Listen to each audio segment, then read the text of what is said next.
ГСП онлайн. Городские новости сейчас. Вторник, 14:00. Музыкальная школа номер 1.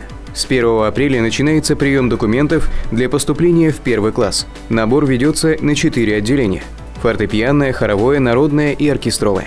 Обучение пойдет по 2 образовательным программам. Первая – предпрофессиональная. Срок обучения 8-9 лет. По их завершению ребенок имеет почти 100% гарантию поступить в любой колледж искусств. Вторая программа попроще – общеразвивающая. Само слово за себя говорит. Для общего развития. Срок реализации 4 года. Ребенок учится 4 года, получает точно такое же свидетельство об окончании музыкальной школы. В нем написано, что он прошел курс обучения по общеразвивающей образовательной программе. Поступить в музыкальную школу могут дети от 6 до 18 лет. Документы будут приниматься до конца весны. 26 и 27 мая вступительные испытания. Если ребенок наберет достаточно баллов, то есть шанс попасть на бюджет.